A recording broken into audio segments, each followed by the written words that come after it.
E quando você chega aqui em Blackheath, o ponto principal então seria essa igreja chamada All Saints, tá? Ela tá literalmente aqui no meio do gramado, que é como se fosse aí o Parque de Greenwich, né? Tá bem aqui no meio. E uma coisa que a gente pode mencionar é que são poucos lugares, na verdade, que tem igrejas que nem essa, espalhadas pelo país. Eu aqui não tô falando somente de Londres, eu realmente falo no país e como no Reino Unido em completo, tá? Porque você vai ver muito mais as pessoas se encontrando, né, para os diversos os cultos que tem de diversas religiões em prédios normais, como se fosse esses de cá, tá? Que normalmente eles alugam para fazer os cultos, tá certo? E você também vai ver muito desses prédios alugados sem muita da decoração que a gente normalmente encontra, né, nas igrejas aí do Brasil, as igrejas católicas. É muito diferente aqui essa questão da religião, quando você está falando aí da Church of England, né, que seria então a igreja da Inglaterra, né, porque ela se declara como sendo meio católica reformada, né, que eles falam, então é meio protestante e meio católica ao mesmo tempo, né. Mas esse papo aí de religião aqui na Inglaterra, a gente consegue fazer um vídeo somente disso, né, então vamos deixar para a próxima vez, para o próximo vídeo.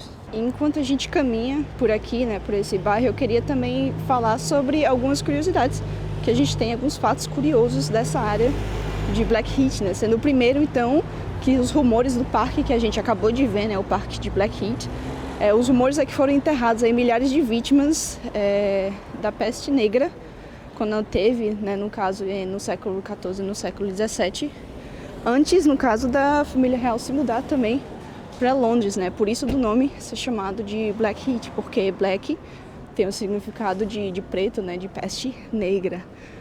O mais engraçado é porque tem outros lugares espalhados aí por Londres que na verdade tiveram os corpos enterrados também, e são lugares que muita gente não conhece. Então a gente tem aqui o exemplo seria do famoso parque que a gente tem, o chamado o parque de Green Park, né, que hoje é um parque real, mas que já foram escavados lá corpos dessa época da peste negra.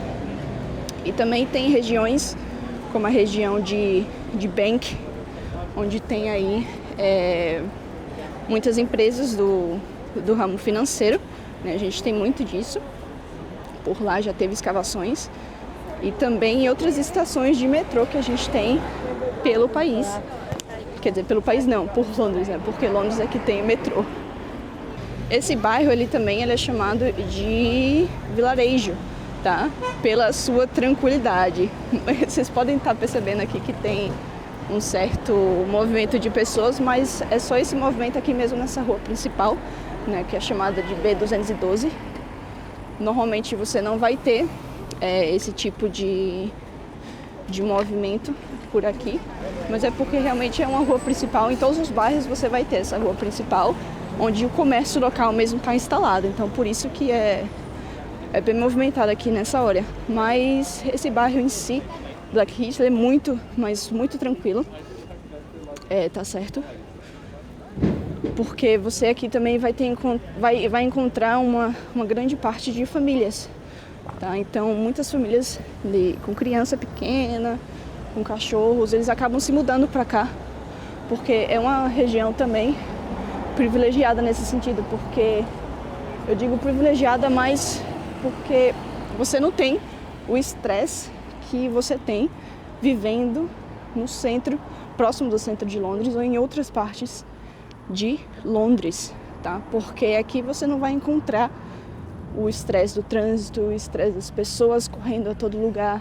Você vai encontrar áreas verdes gigantes, como a gente viu no começo do vídeo, tá certo? Casas também aqui são muito, mas muito grandes, com terrenos grandes. Mas também tem aquela questão, né, de você precisar ter um certo custo de vida para se manter aqui nessa região, tá certo? Porque as casas aqui são realmente mais caras do que em outras partes pela cidade. Londres já é, na verdade, um lugar muito caro de se morar.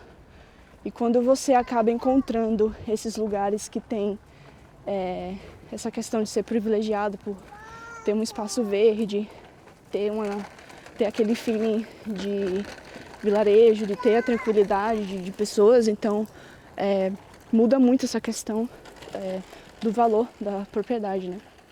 Aqui mesmo, eu e Dani, a gente procurando uma casa nessa região, por mais que a gente goste muito dessa parte de Blackheath e de Greenwich, a gente não consegue comprar uma casa por aqui, porque ela custa muito, tá? Uma casa do jeito que a gente está querendo, aqui está custando mais de 1 milhão, então 1 milhão de libras, é muito, muito dinheiro, né? Então a gente não consegue comprar esse tipo de casa agora no momento, para você ter uma ideia de como que é os preços por aqui. Outro fato curioso que a gente tem é porque um dia na história, né, uma época na história, a Corte Real, na verdade, já fez dessa área, né, de Blackheath a sua casa de férias, tá? Lá em 1700, a gente está falando isso em 1700, né, porque para quem não sabe, a família real ela começou a sua mudança para Londres a partir dessa área de aqui, né, de Blackheath, Greenwich, de North Greenwich. E antigamente, tanto desde essa época, né, de 1700 até, eu diria, meados dos anos 60, dos anos 50, dos anos 60, essa área de Blackheath ela ficou muito conhecida por ser cheia de casas de verão, né? Como aí no Brasil, que a gente tem fazenda, ou então casa de praia, né, chácaras. Essa área daqui ficou muito conhecida por essas pessoas simplesmente virem para Londres para passar as suas férias, né? O que, na verdade, hoje em dia é até bem interessante de você falar, porque hoje em dia, né, você está percebendo as pessoas querendo sair da cidade, querendo sair de Londres e não necessariamente querendo ficar, né? Isso era algo que você via antigamente, né? As pessoas vinham para cá para passar suas férias, né? E eu também sei disso porque até o meu sogro, né, a família dele já teve, na verdade, 2 casas por aqui, onde eles vinham passar as férias, né? Ele morava com a família dele em uma fazenda no interior do norte da Inglaterra e ele vinha para Londres para passar as férias da escola dele.